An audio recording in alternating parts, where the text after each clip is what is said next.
Good afternoon, everyone. It is Tuesday, November 11th, 2025, and I am Mark from Blunthouse Technical Analysis, and I'm here again with the kind support of our good friends at FEG Token and SmartDefi.com, and of course, our exchange partner, BYDFi.com.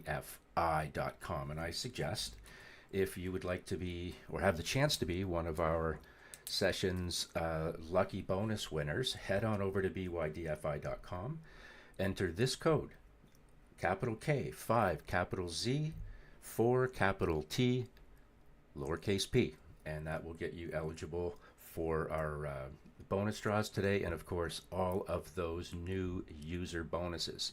So head on over there and sign up as soon as you can. What you're looking at now is a daily chart for Bitcoin. And what I want to talk about today, as you can tell by the title of this video, is how do you identify trend? How do we avoid this whiplash of all this extreme volatility? And ultimately, we want to stay on the right side of the trade. And part of our job is to not just earn, but also to mitigate risk. And, when you're trading in intense volatility like this, you have to have an appreciation that if you're, even a little bit leveraged, it can cause you a little bit of angst if you're not protected. But before you can even get in that panic state, you have to be able to find yourself on the wrong side of something, right? And that's what we want to try and avoid. And, here's just a candlestick chart, daily chart of Bitcoin. And, it looks pretty smooth, doesn't it? But we all know that when we're in the intraday trading or caught in the tornado of other people's conversations, we sometimes lose track of where we really are on a chart. And the best way to try and get some context that I find is to try and find a filter, something that's going to differentiate market noise from trading moves. And, that's an easy say and ultimately a hard do. But this is what we typically do in here. And so all you see on your chart is a volume profile on the right, and our Blunthouse script that we just turned on. And the filter that we use is the T line, and the T line is represented by this yellow line that you see. And in addition to having a filter, we need some sort of a trigger to help us determine when we can either get in a trade or help us determine if we're on the right side of it. So this is a weekly, and it obviously has a lot less noise, but we're showing it to kind of illustrate the point clearly. So when you have, again, your T line, which is your filter, when you have price trading on the north side of that and or the north side of the second line, which is the 5 EMA, then you are in an uptrend. Here's another example on the weekly. Price moves higher, trend changes, and price climbs. But this would have been a pretty sketchy month, right? Four weekly red candles like that with, pretty significant ranges. But what do we know about are we on the right side of the trade? Yep. Why? Because of this divergence. This is the market's way of telling you in the most simplistic way that the trend is still higher, and if you're long, you're on the right side. And what you see here on the left is just a retracement. And that retracement doesn't break trend, unlike here or here. This is just 4 candles. This is price moving up. Price getting tired, taking a little bit of a break before what? Before moving higher and continuing its uptrend. And you knew that was the case because this initial divergence higher never broke. And that ultimately is how you stay on the right side of things. But you need a filter, something to take out all that crazy noise. That this is a weekly chart, so you're going to say, okay, well, you're taking out a lot of noise on the weekly, so let's dial back this time frame a little bit. Let's see where we go. Let's go to the 4-hour.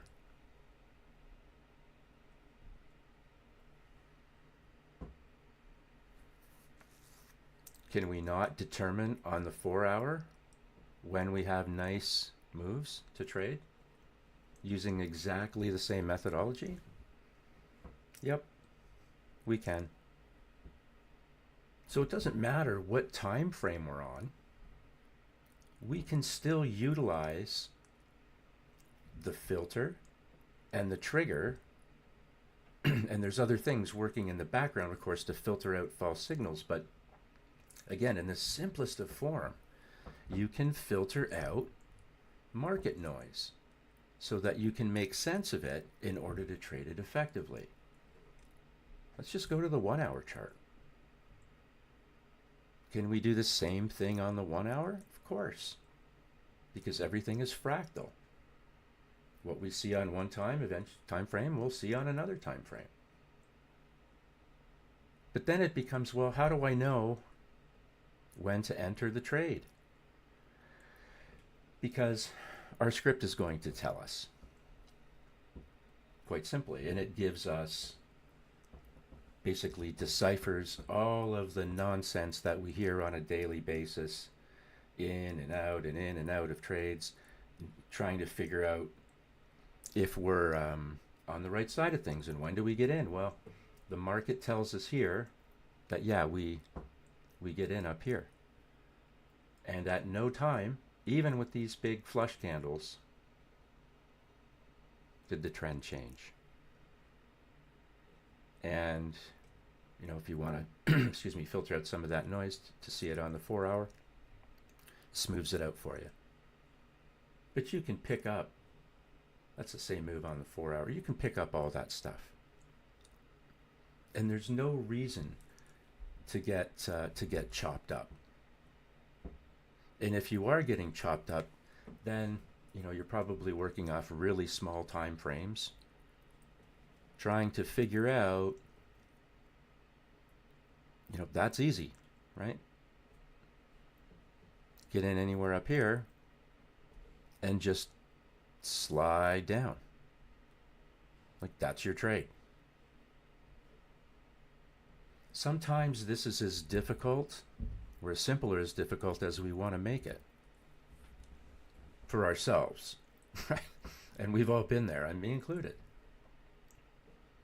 We often make this harder than we need to. What do we have to ensure in markets like this, especially, that we get good entries and we can determine when we are on the right side of the trade, regardless of the volatility within the move? These are the things that cause you all the grief, right? When candles start moving the other way, oh, I should flush it here. And if you were to sell every one of those, how would you ever catch a runner? It's really hard to do. Now, if you feel you have to sell each and every one because you're using too much leverage and you don't have an opportunity to let the trade materialize, well, then that's on you. You gotta dial back the leverage so that you can manage a run like this without having to be worried about, impulses in price to the upside. You're being gifted the knowledge of a good entry. You're being gifted the ability to use a filter to filter out all the noise. And you're being gifted with a trigger to help you determine when to, again, get in and get out. But we don't need to make this any harder than it needs to be. And I find right now, I think there's a lot of people making this a lot harder than it needs to be. And they do that because they look at that weekly chart or daily chart and they're all caught up in the ultimate price of Bitcoin or whatever it is that they're trading. It's interesting conversation, but that conversation doesn't pay you anything. Trading the chart pays you. That's your job. Monetize the chart. On the daily, since this big capitulation, if we use multiple time frames and we head over to the weekly, has there been any reason to buy this chart? No. Not unless you're working off very short time frames. What's the important thing to take away from the weekly is that this is a trend that is dominant right now. Since this big capitulation down, this has been a total downtrend. This is just a green candle in a downtrend. And that's why this kind of stuff is really important. So that you don't make mistakes that you don't have to make. And that's what is happening here. A lot of people would have just gone all in on this candle only to see what next candle equal top, and then starts to fade. And the momentum down opens up. All this divergence is telling you that that's a lot of selling. Now, last week, or however many weeks ago this was, 4 weeks ago, there's a lot of people that thought they were on the other side of all of this. Oh, big move down. We're okay now. Oh, maybe we're not. But it's not a surprise. If you've been in here for more than 5 minutes, you'll know that this downtrend was never broken. Which means that when you're working off the daily chart and you see that weekly downtrend that's still intact, you have to understand and appreciate that you are vulnerable to sell-offs. So this daily chart, does it have green candles on it? Yeah. But is the trend down? Absolutely. And when you flip to that weekly chart, you can see it all in here. And if you're looking at the weekly chart, then you're probably saying, well, wow, well, now what? Right, here's our volume profile. We talk about this every week. What's this? Light trading. And not a lot of it. This is where the density is, and this, where the point of control is on the volume profile, is the most concentrated area. And what is price attracted to? Past price. So in the event of pullbacks, current price is looking for past. Well, we can look at levels, right, off this weekly chart. Obviously here, somewhat of a structural level. We talked about this last week, about this wick. I hate how this wick is just hanging there, especially at an equal level back in here. Why? Because chances are, if it doesn't break trend, it's going to come back and revisit that level at a minimum, which it's doing, or at least for now. But where else could it go? Well, we can start looking at the next level down, obviously, but let's just throw up for context the 20-day moving average, the 200 and the 50. So we talk about current price looking for past price, but when we break one level, what do? We find the next. So there's where you break the 20, and you break the 20, you're looking for the 50, the next level down. We talk about this every week. Here's an example in near real time of it actually unfolding. So now that we know that we've broken one level, or we're breaking levels and we're finding the next level, and current price is looking for past price, we visited this 50 on the weekly several times. So it's not our first touch, which means that we're more vulnerable to downside risk if it doesn't hold. So again, we're just layering on some context here. We're failing level by level on a weekly chart, and we've come back to the 50. And the 50 for me is a real important MA. And the reason it's that ice blue color is My mentor always kind of looked at it as the ice, and you don't want to fall through the ice on any time frame. The ice can be great for support, but you don't want to fail it because it's miserable to try and break the ice once you've done that. So here we are sitting on the 50, hoping that we find support at the ice. And if we don't, what happens? Or what do we believe may happen? Well, we broke the 20, we found the next. But this time, because we've touched it so many times, that we're more inclined to break it. And if we do, what's the next level down? Well, the next major one is the 200. But just for interest's sake, let's just throw on the 100 for context. And that level puts you right in the middle of this stuff in here. If you don't hold it, look down. It's just a big jump from way up here to way down here without playing around in the middle, I think. Right? So we hope.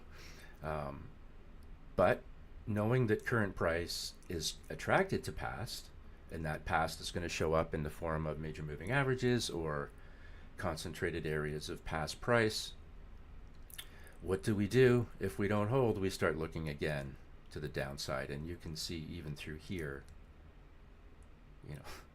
there's a lot of price in here. Liquidity, whatever you want to call it.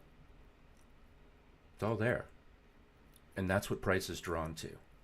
And time and price have an opportunity to come together, and you can see how the 200 might be in that neighborhood of this level.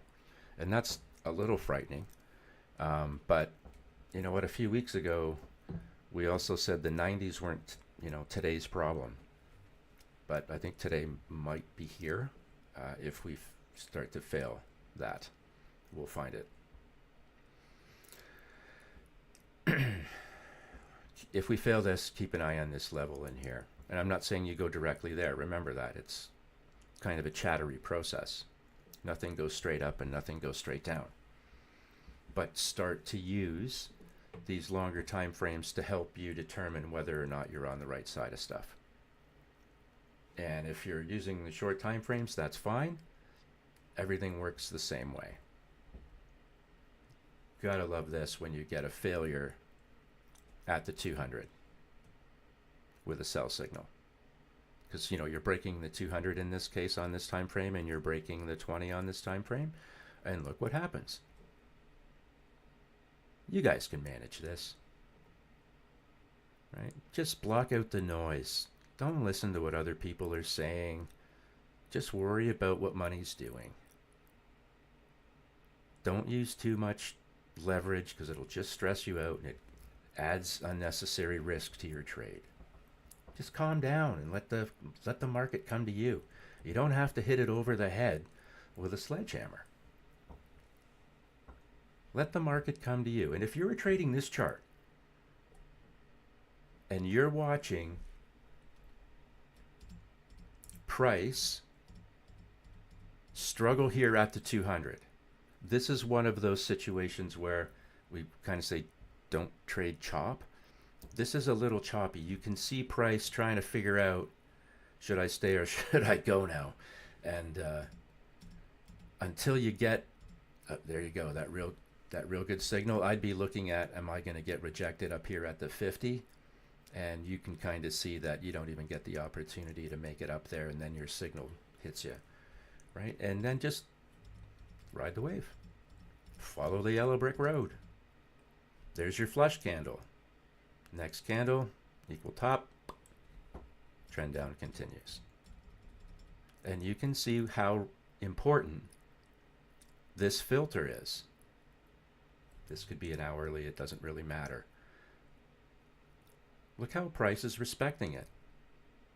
Look how the divergence is telling you that the trend is still intact, even when it goes sideways. This is a great example. We talk about this all the time. You kind of have these impulse moves down, and then price goes sideways. It doesn't challenge and make that V-shaped recovery. It just goes sideways. And as it's doing that, it can't seem to overtake our filter, which is the T line. and the divergence sticks, and the trend continues, and is continuing as we speak, it looks like.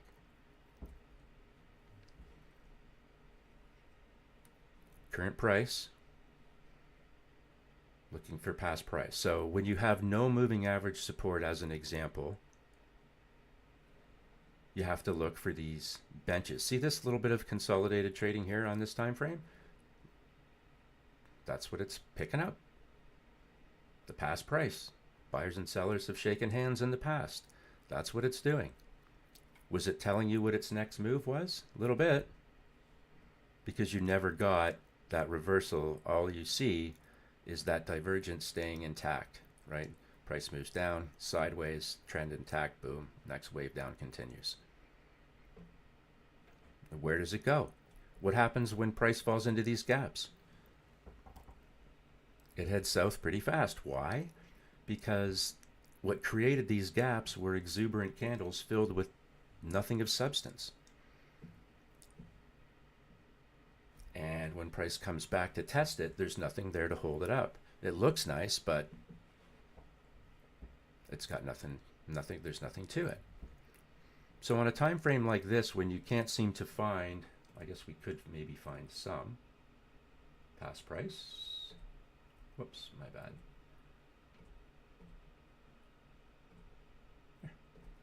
There you go.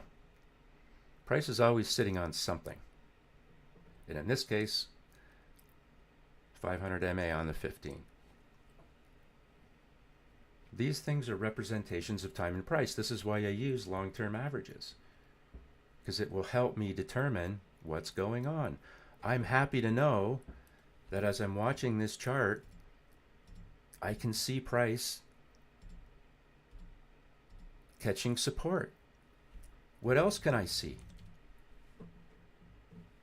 I can see that the trend has not changed.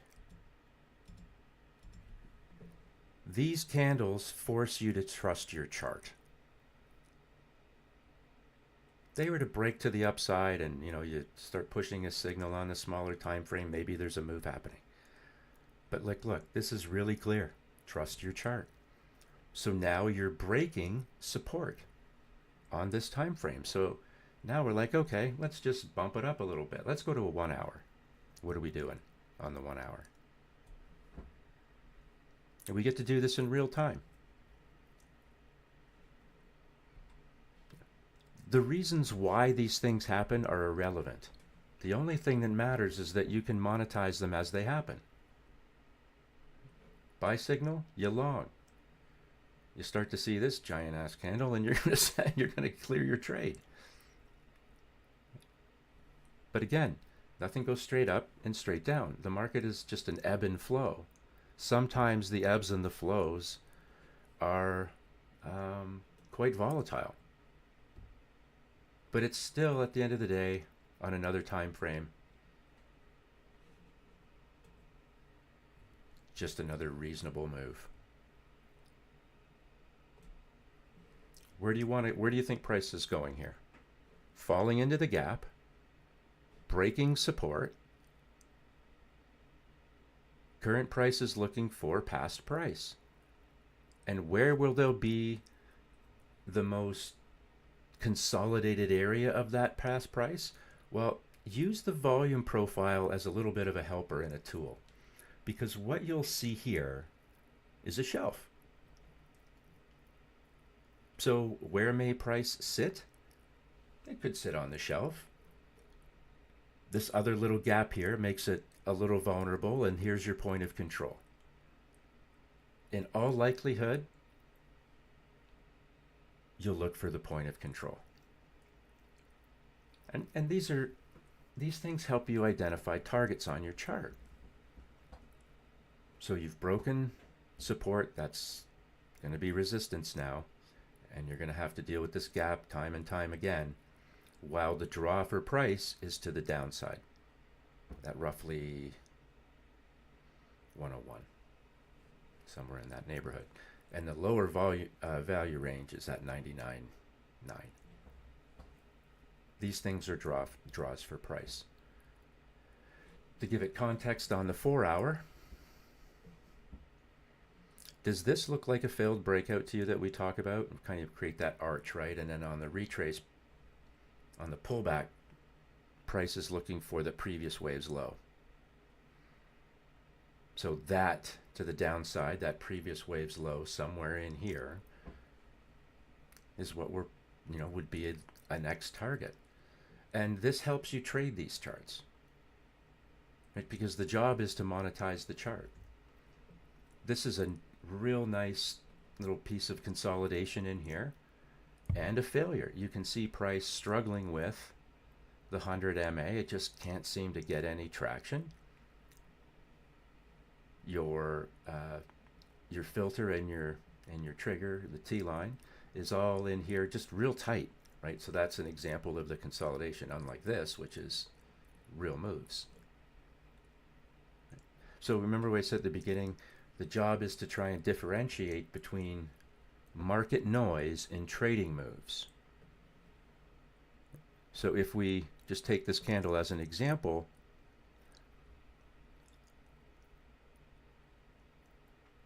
where are the market noise? Where is the market noise? This noise, this noise, this noise, this noise, this is noise, and this is noise. What I'm interested in is the market, or the trend move. That's what I want. This, just noise, just noise, just noise. Failed breakout, you came back, took out the previous wave's low.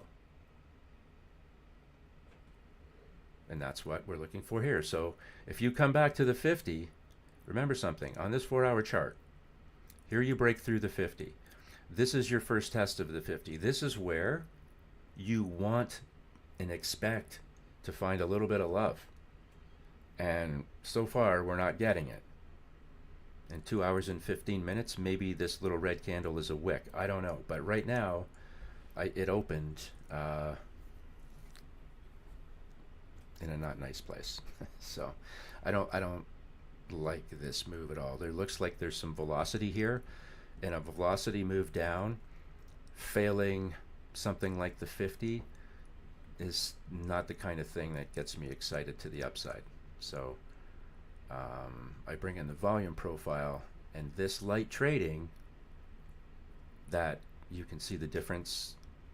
Like this is density, this is super light, so there's not a lot to hold price up as it's being tested to the downside until you get into the area where that previous wave's low was. And if you look at the stochastic RSI, just as an example, way overbought, and then pointing down. We don't trade every single little cross on a stochastic RSI because you'll be in and out of trades every 2 seconds. But what it will do is when it does roll over, like this is just chatter, chatter, chatter, chatter, but when it does roll over, it usually rolls over with some purpose, and you get that same kind of divergence that we talk about in the T line. The Fisher transform has that ability to filter because it uses a Gaussian channel to help do that. And you can see as long as it's diverged down or up, the trend you're in is pretty sound, right? It doesn't give you the chatter that some other indicators do. And then lastly, you've got your MACD. So this is your 0 line. Is the moving average and signal line above 0, which is typically bullish? Yes, but it's obvious that it's looking like it wants to change trend. And you can see the red histogram start to print, which is just a representation of that selling pressure. But if this continues, your Fisher breaks below that median level and your MACD does the same, well, then you're more and more bullish, or bearish rather, sorry. And when you start to look forward, if your 4-hour, because I always find the 4 hours a little bit of a look in, it kind of gives away the secrets on the daily, but if the 4-hour shows that it's weakening, and that's going to be contagious on the longer time frame, and we do take out this low, because that's what we were looking at, right, on the shorter time frame, well, doesn't it put this in play? It kind of does. So this is going to be interesting, right? Because let's just, for interest sake, let's line up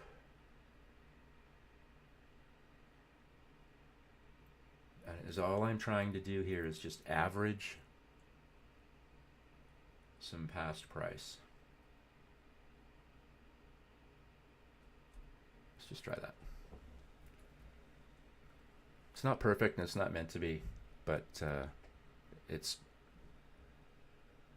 be a nice guide for us. Because what we're going to want to find out is this all this price back here, and what I'm trying to do is find, you know, those areas of support and resistance, the tops and bottoms of areas of this past price in here, and trying to average and just eyeball it out, I guess. And looking at this, I can maybe take this down a touch to hit the tops of these two candles here.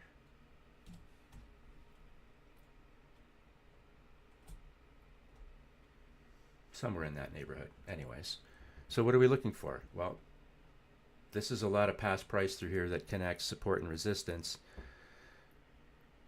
Here's time. Here's price. Will they find a way to come together in the neighborhood of where it's been before? We're going to find out. And this level will stick on our longer time frame on the weekly here as well. So we'll be able to watch it. Maybe it's a situation where the 100 MA on the weekly, which is time, maybe it catches up as price falls, and you know it does connect somewhere in that range. But we're gonna find out if this level has any relevance at all. But just for interest's sake, that's 94.4. So when we started melting up here, the 90s weren't today's problem. You were dealing with this. But it's today's problem now. Because I think you have to consider that it may be in play. And if we take off just, you know, the averages, just so that, you know, you take a little bit of clutter off, the ebb and flow of this chart is starting to look quite obvious. Look at the lower highs you're making. These are things that you can pick up just by walking into the room and looking at your chart. Right. Lower highs, lower lows. Those things are not necessarily conducive with uptrends, are they?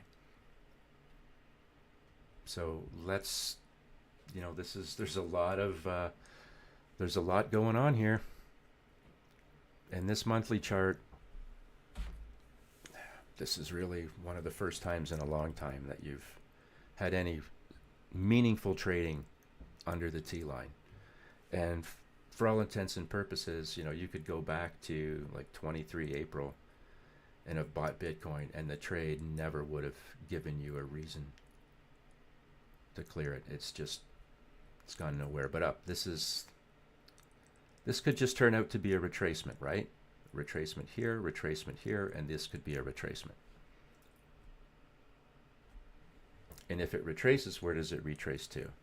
Well, we show you on the other time frames how relevant the 20 is. Yeah, here's what I was looking for. You know, you're toppy and you break it. Well, the same applies. You know, you're toppy and you roll over, you're going to test it. So there's a lot of reasons to keep an eye on this level, because again, this is representing time on the monthly chart. So keep an eye on 94.4, because it could be a place that we end up. And that, you know, your thesis doesn't necessarily change until the chart gives you a reason for it to change.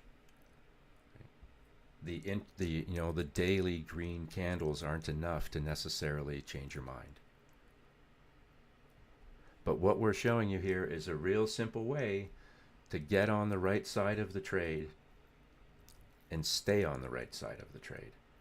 And when the chart tells you that that wave is done, it's okay to take your money. I don't know why people are so shy about it. Take your money. This is chop. avoid it when you can. What you're looking for is this kind of breakout. And how do I see that? Well, here's the same chart. We just took the candles off, but our signals are still there. Now those giant candles up or down are nothing but mania to the mind. So just take the noise off the chart.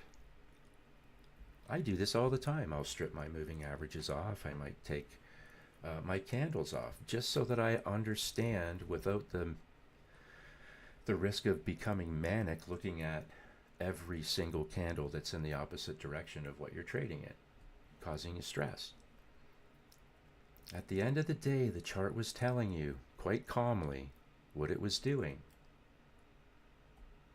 It does not look like it's stressed out, showing us this move. Quite clear. There's your downtrend, there's your consolidation, here's your next downtrend. Now, if you're sitting here thinking, well, how am I going to nail each and every top? Well, you're not. Or each and every bottom, you're not.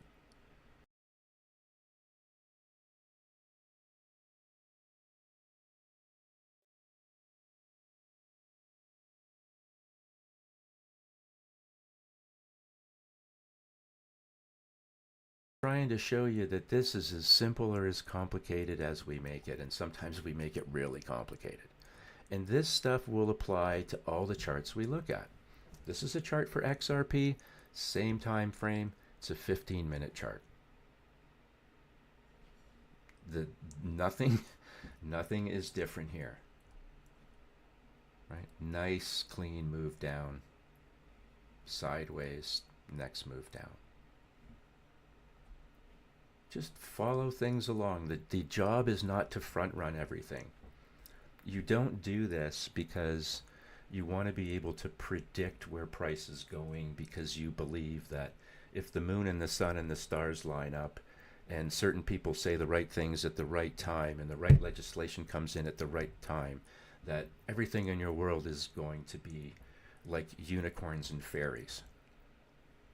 What kind of nonsense is that? But you know what? Grown men and women get into it each and every day. Just go into an X space in the middle of the night and listen to them pontificate about things that are interesting but not necessarily relevant to your trading. Can I use any of that stuff that I hear? It's good to know. I like macro knowledge. Yeah, it's great. But my job is to monetize the chart. That's the job. Whether price is going in the direction that you want it to go and the people are saying the things that you believe are supporting your point of view and your position on an asset, they're not related. Price is going to do what it's going to do. The only thing that you should be listening to, other than the talking heads and the people with vested interest who don't care about you, what you should be listening to is what the chart is telling you. And, you know, many have been listening to the same people for over a decade, talking about the same thing. All right, fair enough. It's the same bunch of chatter and noise all the time. Why don't you just read the chart? That's pretty simple. And you don't need to pollute your mind with other people's stuff. Is all you literally have to do is follow the chart. This chart goes back to 2020.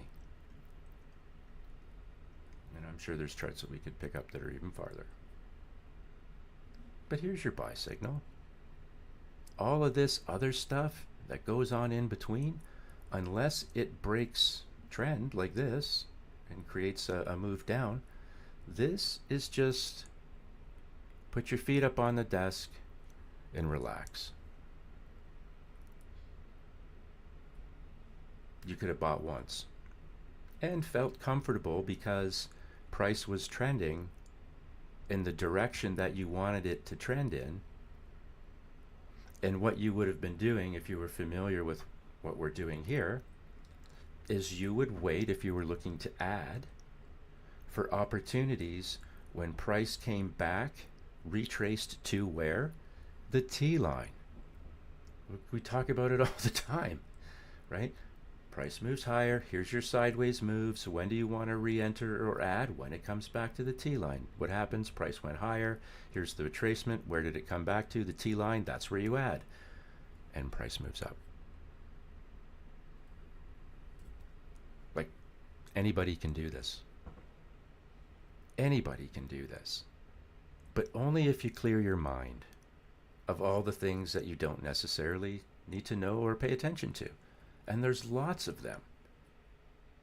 There's lots of them. I'm looking for Zcash. Here it is. Let's look at Zcash. Zcash has gone nowhere but up over the last little while. There's your buy signal off the daily.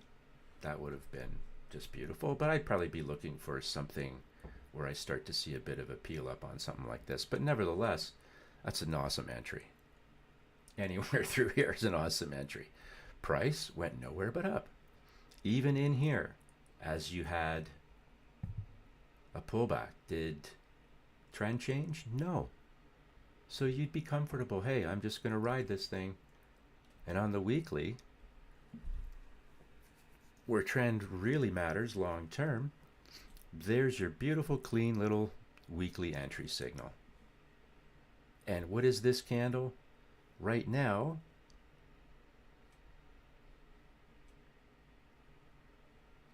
this is just a flush. Like, we could just have price just come back to like it has here. How do you determine whether you're on the right side of the trade? Well, are you trading above these levels? Are you trading above our filter? Is price trading on the north side of all of this stuff? Yes, well, right now this is just a red candle in an uptrend until the chart tells us it isn't. Sometimes they're hard to watch when price pulls back, but this just could end up being a couple red candles that come back to areas where you would hope and expect them to come back to, the 5 and T line, where it would hopefully just kind of carry on.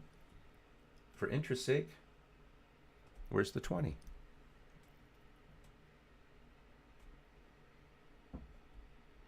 So have we broken trend yet? No, because we haven't quite gotten there. But you can see, when we talk about this all the time, when you roll over, you're going to come back and test at least the 20. If you're trading above the 20 and the 50 and the 200 for any length of time, you're going to come back and at least test the 20 and either get those continuations, or perhaps you fail those upper levels and come back to test it here, and then you could bounce. This just could be one of those, few candles that scare everybody. It bounces and then price takes off and does what? Looks to take out the previous wave's high. And this is true on any time frame we look at. This is why I love the 4-hour chart. You gotta love these two equal tops. These big candles that we just looked at on the daily, the red ones, well, here's kind of what it looked like on the 4-hour. Everything is fractal. It finally did come back to the 20. It did bounce higher and creates this two equal tops. And what's everybody saying when they see that? Uh-oh. It's a double top, right? But you don't know. Right? This could be a candle that does the same thing it's done several times on this time frame and bounce when it gets to the 20. But we just do what we're told, right? This one breaks. Little test candle, but doesn't break our filter. Literally wicks the T line and pulls back. And the next candle, which is no surprise, because look at the divergence to the downside, right? So you kind of, you're still in play there a little bit, and then boom. And you've done what? You've come back and you've taken out the previous wave's low. And here we are. Impulse down, sideways, test, fail, impulse down, sideways, testing, failing. And you can see this looks like there's another leg down here. And if this fails, you're going to take out this low. And let's see, what do we have? You can start making a case that, yeah, you come back in here for 46. Let's throw a little bit of context on the chart again. Okay, there you go. You're failing the 50. That's not good. So you fail the 50. Your divergence down is still intact. Uh-oh. This is ugly. Why is it ugly? Because of this volume gap. So you failed the upper value range, the 50 moving average on the 4-hour. Your divergence is still down. You've broken the 20, so you've failed one level. You've found the next. You've failed that level. Probably looking for the next. Let's throw the 100 in there as well. And let's see what happens when we find it. This would be no different than I think it was the Bitcoin chart we looked at where we threw in the 100 as well. Current price is looking for past. And it's all we're doing. We're just following. There's nothing fancy about what we're doing here. Like, you know, if you're looking for fireworks and smoke shows and all that stuff, this isn't the place. This is just understanding the language of the market. Because what we're looking at is based on mathematics, and math is a language. This is a derivative of mathematics, and it's a language unto itself. That's how we get here. We just have to understand what it's telling us. You know, here's another chart. This is a weekly. Again, everything is fractal. What we'll see on one time frame, we'll see on others. All these patterns and price movements behave the same. So here's another example where you've got those two equal tops. When does it actually become a double top? When it breaks that center channel. You know, right now it's just two equal points in price. You could simply pull back, hit the 20, bounce, and then take out these levels. Is it a bullish chart? Bullish, we put in quotes. Yeah, because we're trading above the 20, the 50, the 200, knowing, of course, that we're going to have to come back and revisit them at some point. But yes, it's a bullish chart, and you're still trading above the 5 EMA and the T line. So that wave higher on that time frame is still in place. Let's look at gold, because gold has been jumping around. It's not going to like the volume profile, so let's take that off. So even with gold's pullback from 43.80 something to 38, did you break trend on the weekly? Nope. Not at all. Still a bullish chart. Didn't even come back and test the 20. And now this week's candle looks like it wants to do what? Test the previous highs. Now on the daily, felt a little sketchier. And this is why, you know, you use these longer time frames or fractal analysis period, so that you can have an understanding of, are you on the right side of the trade, A, and is the trend still going your way? Because even though you see this kind of sketchiness on a daily, when you look at the weekly, is all that was a test of the T line, and price went higher. In which time frame is more dominant? The longer time frame.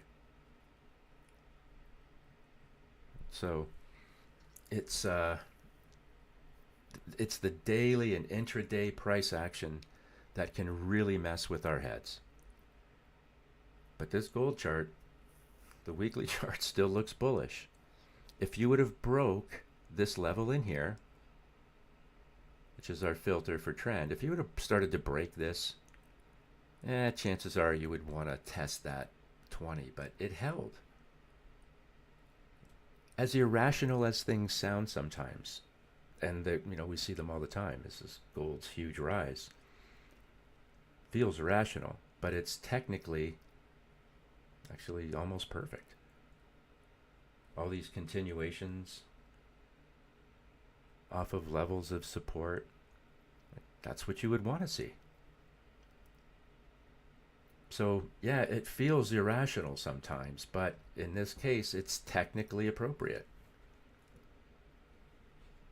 I go back to our Bitcoin chart just for a second because, we can see that price doesn't seem it. Every time it wants to move higher, it just gets rejected. And what's it holding on to?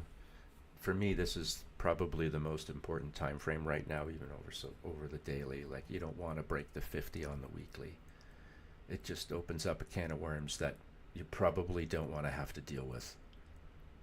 So that's unfortunate, but it's kind of the unfortunate reality. The benefit of understanding what we're doing here is to take the fear out of everything you're looking at. So when you're in these volatile times of price moving up and down, you're not scared of the volatility. These massive moves up, you can see the exuberance, you can see the momentum. Like, this indicator helps you see that. And it's great when price is going up and you're long, right? Everybody's happy. A few weeks in here sketchy, but everybody's happy. All of a sudden price goes the other way and everybody wants to still stay long or try and long this trend. The reality of trying to long those 5 or 6 candles and be, incredibly successful are pretty slim because the trend's going the other way. So don't be afraid to go with the trend. The trend is your friend. And that's why your long trades aren't working when you look at that weekly chart. Or they don't work like you would like them to work. This is pressure to the downside. And you're trying to literally catch falling knives, right? So you got to stay away from that stuff.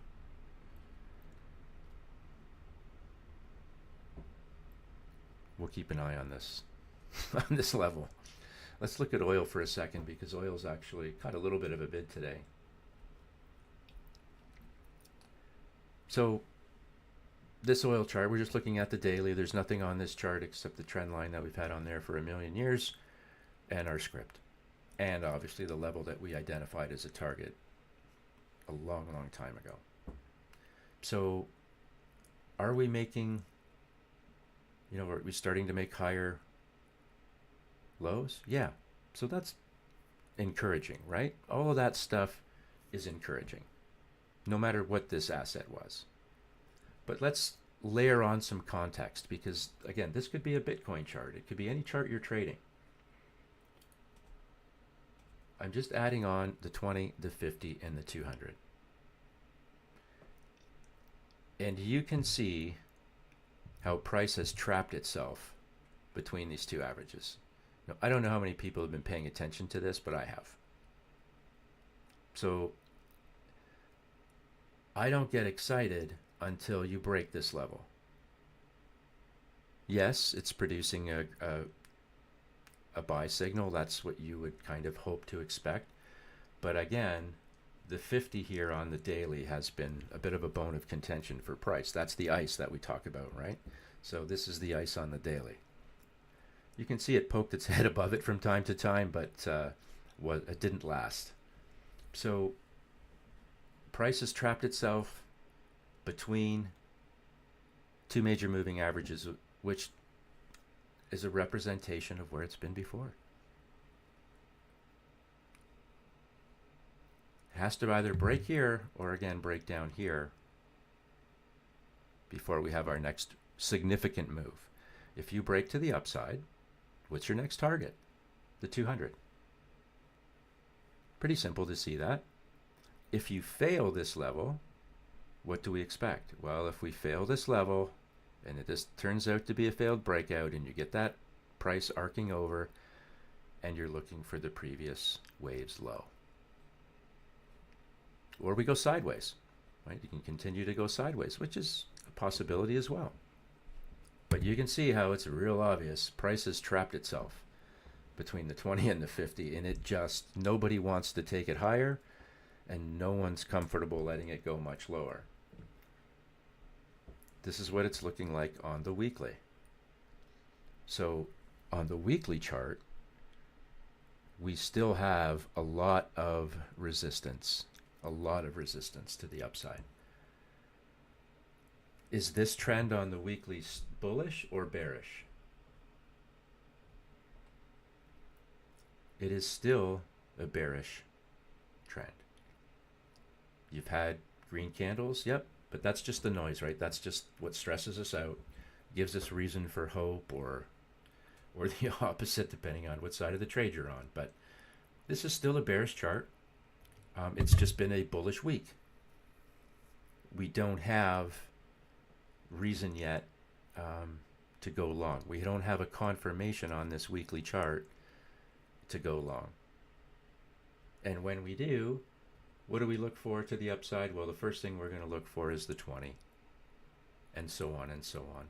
And this trend line has been, I drew it when it was back here, so it's really been quite sound. Not that we're basing all our decisions off of it, but we just want to understand this is still bearish trend. It's just been a bullish week so far. And on the monthly, this is what we look for. Now I wonder what this is, right? That's the only thing that hasn't been tagged yet.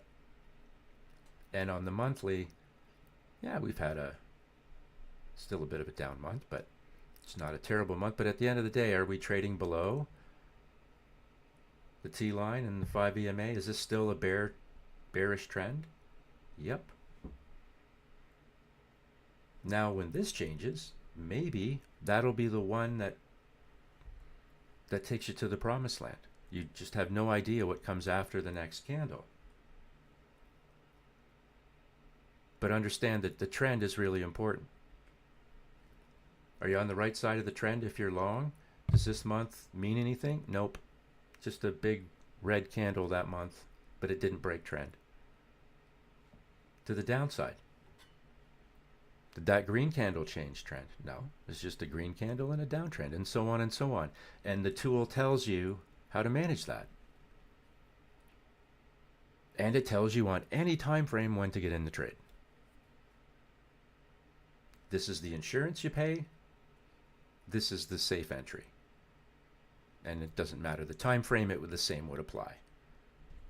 You can look at the 5-minute Bitcoin chart, does the same. Whoops. Just follow. And find a time frame that you're comfortable with. You know, if you don't like chaos, start to stretch your time frames out. Here's this Bitcoin chart we talked about. There's your support. Now it's resistance. This is why we don't long into resistance. Don't long into resistance. We can learn a lot here.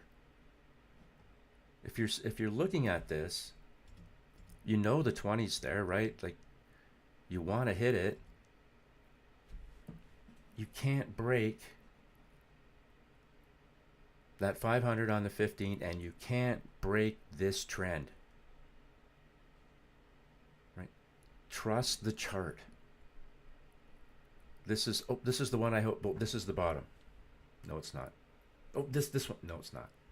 Like, you've seen this before, right? This is telling you, or allowing you not to make all these other little mistakes because you're just following the trend. You're going to reduce those kind of things drastically. Don't fight what you see in front of you, right? I know it's tempting, right? I know we can talk ourselves in and out of anything we want given the opportunity. But don't fight it. And if you're looking for entries, okay, this is let's, I'm trying to find a long example. Here we go.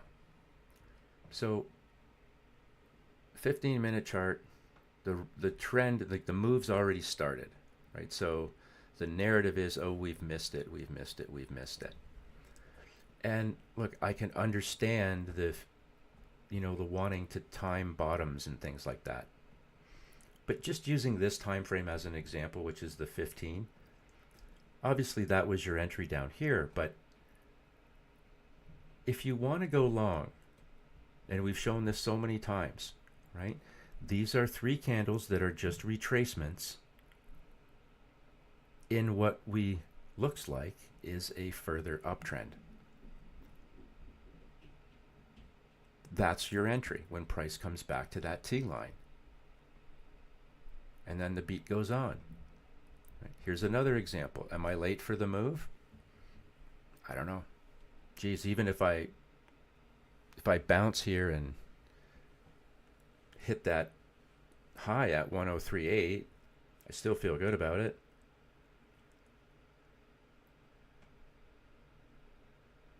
Took it out. Trend didn't break. You're just doing what you're told.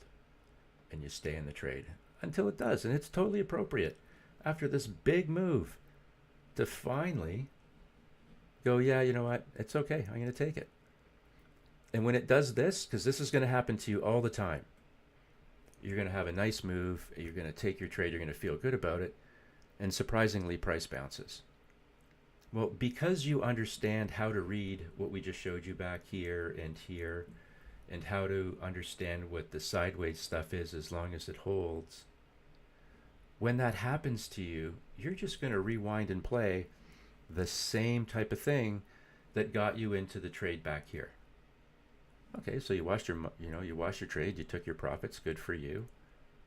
Price went higher on you, that's fine. If you still feel that you can get in the trade, well, here's an opportunity, here's an opportunity, here's an opportunity, just like we showed you.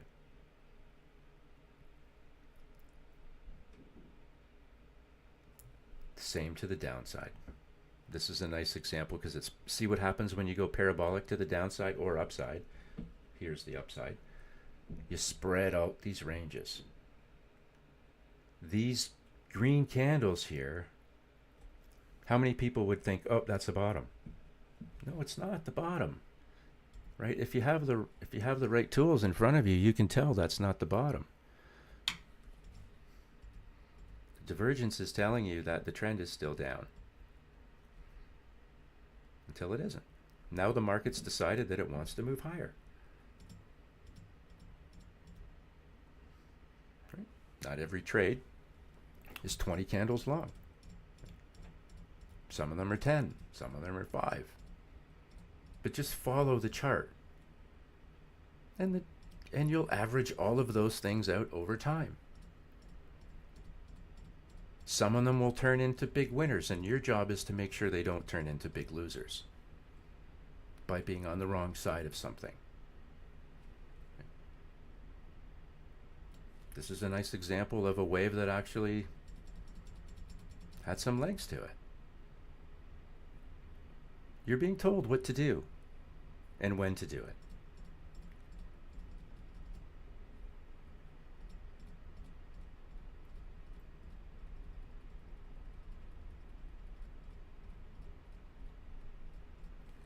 Does it look like a little bit of a staircase, right? You've got the step down, base, step down, bit of a base, step down, bit of a base. Gotta love that staircase thing when you're short. So anyways, we know what's in here. We know what that resistance is. And you can see how relevant it is. And the trend is still down. Okay? So let's take a quick second because I want to look at a few things here, because you've got the stock market that's starting to take off, and then you've got crypto, which is taking it on the chin. So let's look at ETH really quick on the daily. Isn't that ironic? You saw it sitting on the same place. So here's our daily. Now it gets interesting. So nobody wants to think, and I sometimes when you talk about the downside risk to people, they just think you're negative. Well, no, it's actually trying to keep people out of quicksand. What do we know about this chart as we look at it? This is the ETH daily. We can see the point of control. and we can see the upper and lower value range, and we know stuff on the north side of the point of control and typically the south side of it has some gap to it, because this is in the middle is the most concentrated area. So when you're trading, are you not trading at a bit of a premium? Yeah. That's why it's called the upper value range, right? Because you're paying top, there's no value in it anymore at that level, or lesser value. So nobody wants to hear about how price, when trading in those levels, is susceptible to pulling back. They don't want to hear it. Is all they see is price going higher, because that's all that's been happening, and why won't that continue? Is that logical? I don't know. Not to me. Because we know that when we're in that, above that upper value range, we know what? That there's not a lot of dense trading there. And ultimately, without a continuous inflow of money, price will eventually come back to that level, which is done.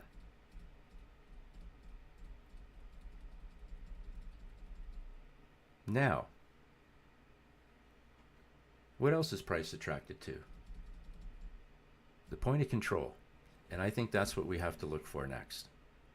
If this turns out to be a failed breakout, and we come back and take out these lows, look at the gap that you have here. And here's your shelf. This is obvious, quite obvious. This gap was created by these candles that just wanted to pump, pump, pump, pump, pump. So just remember, as you're watching price go higher and you're getting all excited and you're putting out those memes, right? People pumping their tires and giant candles that go skyrocket higher. Just remember that at some point in time, when you come back and revisit those things, don't expect them to hold up, because chances are they won't. And the fact that we're kind of getting into this area and we've already ventured into it would make me think that this rolls over, takes down these lows, and then starts to fall into that. Look for the point of control. Let's throw the 20. We failed that. So we know that when we fail one level, we find the next. There's the 50. We failed that. Let's throw the 200 on. Well, there you go. So price on the ETH chart is literally sitting on the most basic bull-bear indicator that you have in technical analysis, the 200 MA. Hey, you're trading above it, you're bullish. And that's kind of been the case. Trade below it, not so much. So the battle is keeping price above the 200 on the daily and keeping it out of this gap, the 2500. Now we're going to go to the weekly. Where's 2500? Oh, shit. Okay, so 2500 is the point of control on the weekly.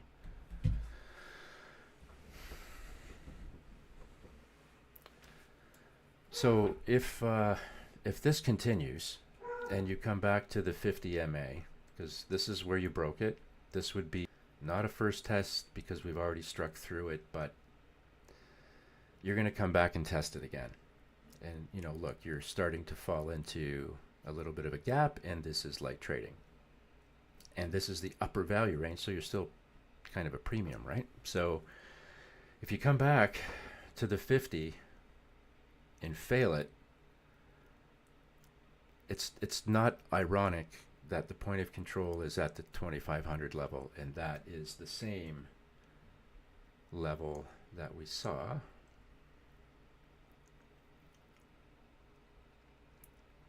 back here. So the daily and the weekly ETH charts, the POC, which is a draw for price on any time frame, is basically bang spot on both time frames. What does that mean? To me, it means that there's a stronger probability that price will be drawn to that level. because on any time frame, current price is drawn to past. So here we have current price on a daily and current price on the weekly, looking for the same place to call home. So if there's a takeaway, and look. Okay, so there we go. Now we know. So I'd be really, I'd keep my eye on the 2500 range. I know it sounds a little nutty, but if you don't hold the 50 on the weekly, then that kind of becomes the next target. There's your 200. So fail one level, find the next. So now you're up to now you're up to date on ETH. You probably didn't want to be. Let's look at BNB. Similar kind of look, right? So, you know, your two equal tops in price that ended up being a real long extended double top. It took you a while to get there to make it technically true. But, you know, the trending here, trend down, first attempt at the 20. What happens? Fails. Right? It's not a surprise. Right? It's kind of cool when you actually see it happen in real time. Broke one level, found the next. Right? You bounce up to the next major moving average, which is the 20. Is that the first test of the 20? Yes, which means you're more inclined to fail, which it did. And what do you think we're looking for now? Let's just add in the 100 MA, which I like to throw in from time to time, and here it is. Very, very relevant. It's kind of what you've been chattering along for days now. But if there's a takeaway from the chart, there's your signal short, failure at the 20, first touch, failure the 50, you hit the 100. All of this still trending down, sideways, trend doesn't break.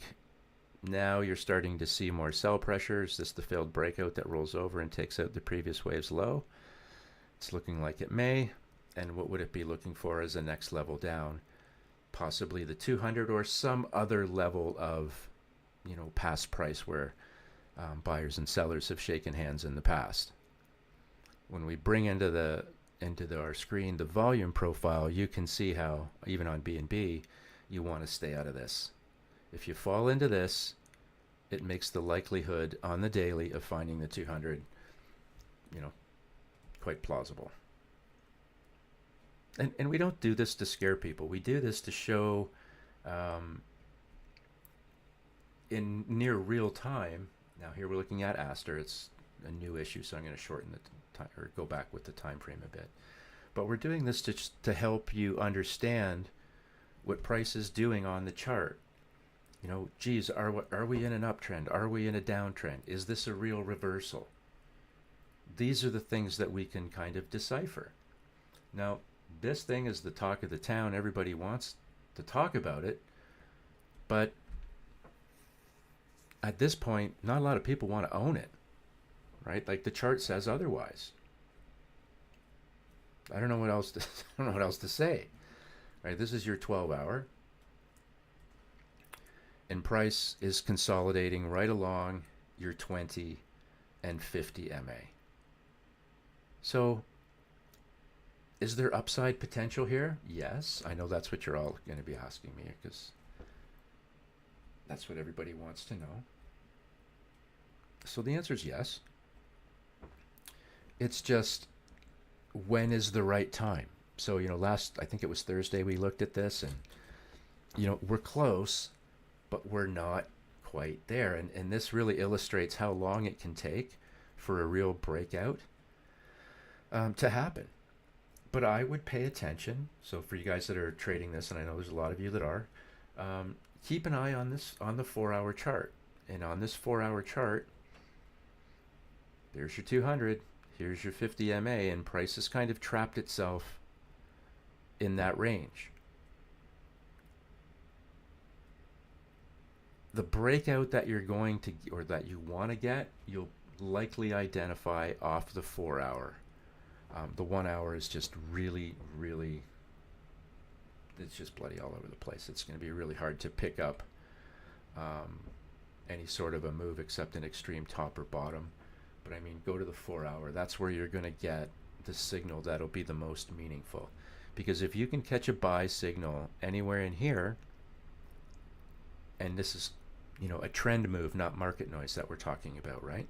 So if you catch that to the upside, you can push yourself into that gap, and you'll be drawn to, you can see that's gappy, there's your shelf, and there's your upper value range. You're going to be drawn to that area. And if you break out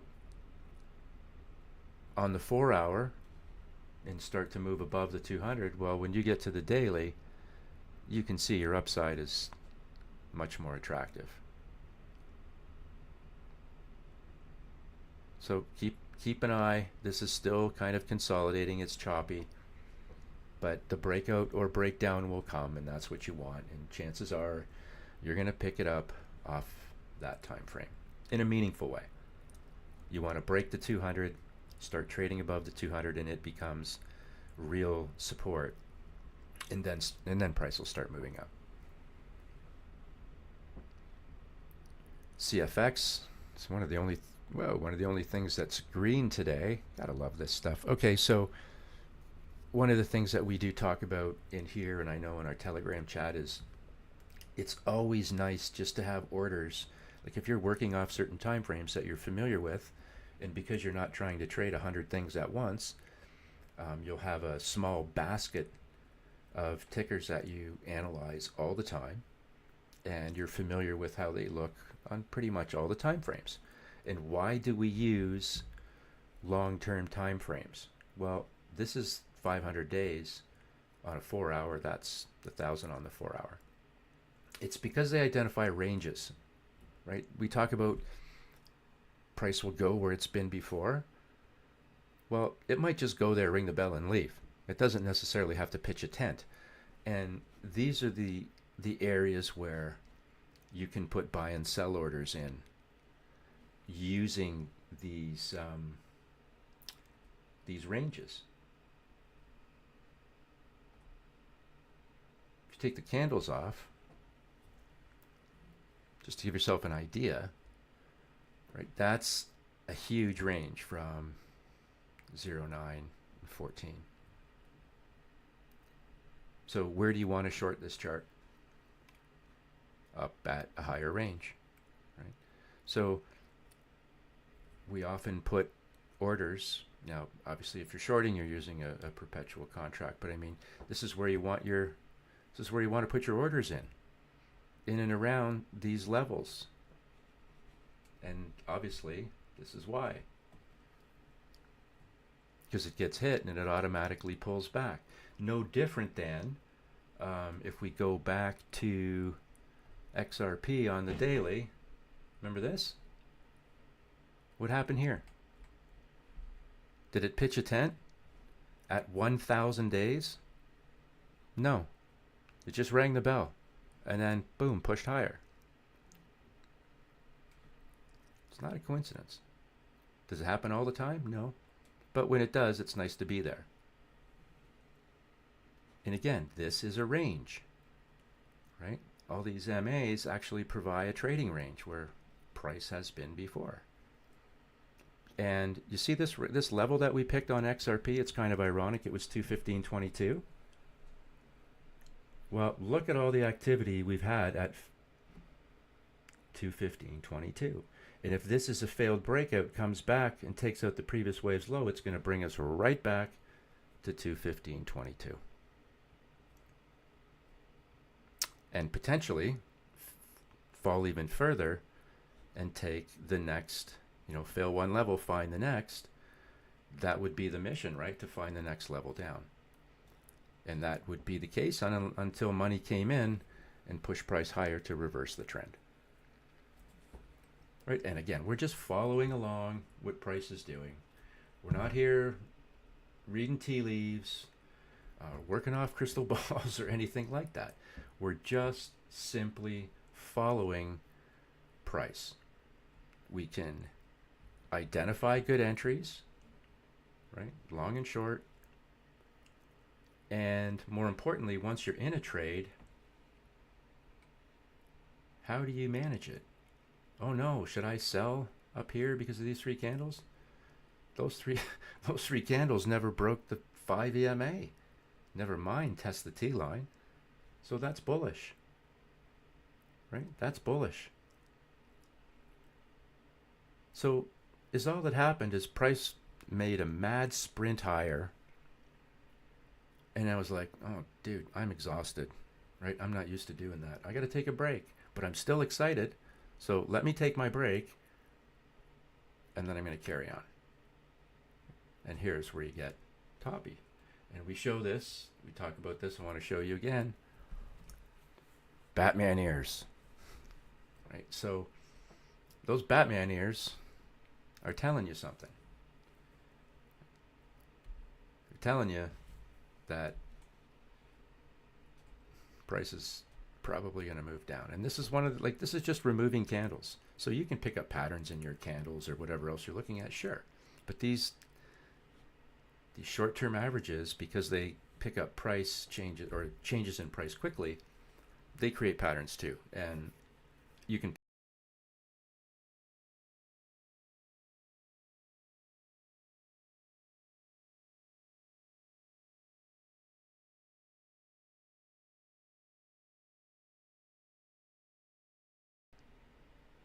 here we are. And let's go to the 4 hour because maybe we can get a little bit of a volume profile look here too. Yeah, so just by the name alone, you kind of want to short this, right? Because you have a feeling that you know where it's going to go. But it's been a tradable thing and no different than anything else we look at. You know, there's a point of control, so you know that's a concentration or a flat area of trading. And then when you break it to the downside, that's the move you love to get. And you stay in it until the chart tells you that it's time to go. And just because you get a buy signal at the bottom of a real big short that you got into doesn't mean that you were wrong in your short. It just means that it's over and it's time to move on to something else. I see people have these great trades, long and short, and then when they start to reverse, they're all depressed. I'm like, why? I don't understand. What are you depressed about? Right? You should be excited about another opportunity that's coming around the corner and you made money. Like, I don't understand what's wrong with that scenario. So be happy. Right? You made money, the trade ended, you banked your profits, and now it's time to move on. Right? Let's take a look at the Dow, because the Dow is headed in a different direction than the other markets. So here's the Dow today. And then you've seen there's been a bit of a rebound, but these things were down heavily, right? And sometimes you'll see that the Dow trades a little bit differently than the NASDAQ or the S&P. And I believe one of the reasons that could be is because the Dow is price weighted and then the other two are market cap weighted. And I think that might show up in price when there's big moves. And maybe that's what, you know, we often see in the Dow. No matter what we believe, what we think, what we hear, we have to go by what the chart says, in my mind. Now, whether we believe that this is a realistic move higher from, you know, 37 to 47 in a handful of months, in like 6 months, ultimately is irrelevant. Because the job is to trade, is to monetize the chart. And this chart, the weekly, really doesn't give you any reason to short it. And I think there's a lot of money being burnt on people trying to pick the spot to short the market. And ultimately, if we're using this weekly chart as a reasonable guide for trend, and we have created a methodology that allows us to determine trend, there's no reason to short this chart yet. Like, it's literally a suicide. It's literally a suicide mission. This chart is still bullish. Whether we think it should be or not, again, is irrelevant. it's still a very bullish chart, and there's probably a lot of money being lost on shorting these ranges. But I'm sorry, this is still really bullish. This is the monthly. Even this thing never triggered never triggered a sell signal. So, you can try and short it, maybe on shorter terms, but I mean, just the market as a whole is still very strong to the upside. And I don't mean when I say strong that it's a sign that the economy is strong. That's not what I'm saying. The market is strong. The economy is a separate thing. So let's make sure we understand that. Bitcoin is, look at it's getting heavier even as we've talked. Now the futures chart's down 28. So yeah, this is not. You can't push water uphill, guys. Like, I know sometimes you have aspirations. You want to see your bags grow in value, like everybody does. But please understand, there's a lot of different ways to get there, right? You can get there by buying.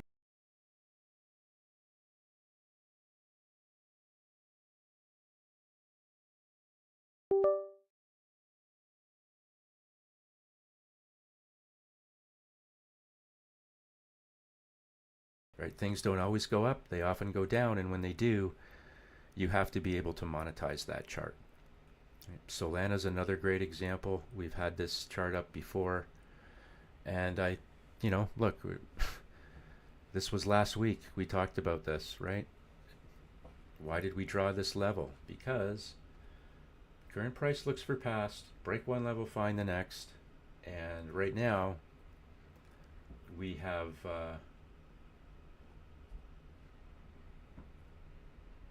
really got a bit of a problem. Similar look, right? Arcing over. If this is a failed breakout, take out the previous wave's low. Even these candles to the upside didn't change trend on the daily.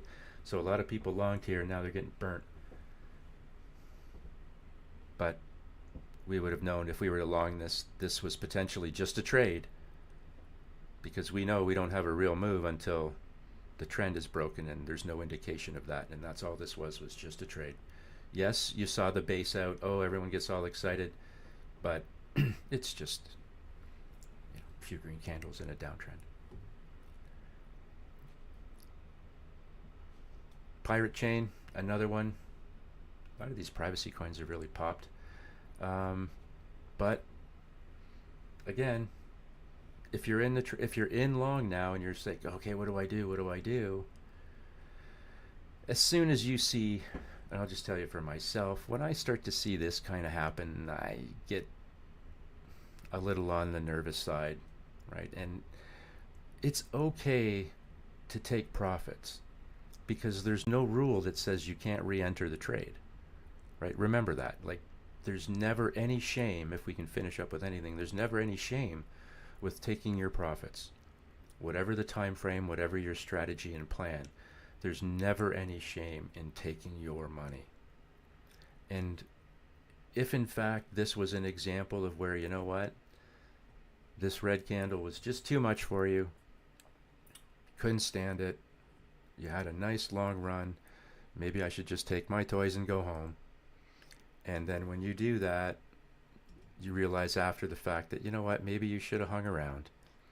You'll at least be able to identify that the trend that you were originally piggybacking on is still in play, and you could re-enter the trade again. Right? Don't worry about if you think that it turns out that you've made a mistake. You can always re-enter the trade. Right? If you closed it too soon and it looks like ultimately there was more upside, you can always re-enter. Right? And we show you how to re-enter in those situations where the move's already well on its way. Right? Wait for price to come back to the T line or the 5 EMA and then jump in. Support off the 50 and then not quite a touch, but boom, move higher. And all this turned out to be was a retracement, and price has gone up and taken out the previous wave's high. Right?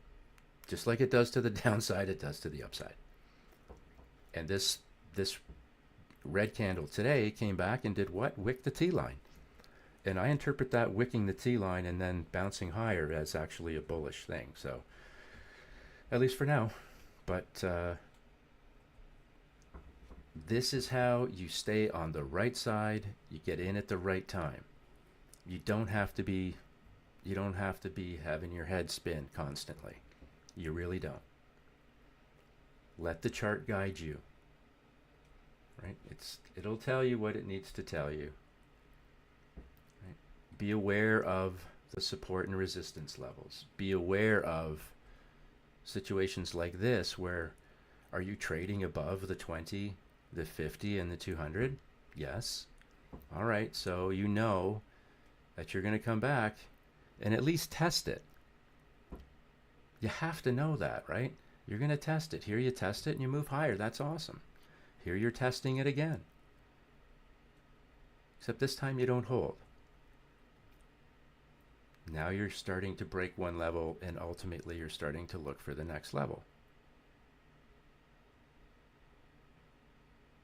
Just follow the chart. There's nothing here that's magical. It's just a handful of rules that just takes a little bit of time to become familiar with, and after that, you just follow the yellow brick road. This is where your money is, in between, the indecision levels. That's where your money's made. Failures of major moving averages or at major moving averages, like this move. Pay attention to that stuff. Right? You're going sideways. You're trying to hang on to the 20 and you haven't, the 50's there. You want to be able to challenge the 50. The fact that you didn't is weakness. And then the chart rolls over. Same, roll over, take out the previous wave's low. And here you're trying to hold the 50 on the 4 hour. And if you don't, that's a failure, right, of the ice. So it's just repetition, right? But once you get the ebb and flow of how, price is moving around on the chart, you get real comfortable real fast, and you get real comfortable with these longer time frames to help you sort out some of what looks like chaos on the shorter time frames. And everything that we teach you about getting the good entry and then managing the trade, understanding the trend, all that kicks in.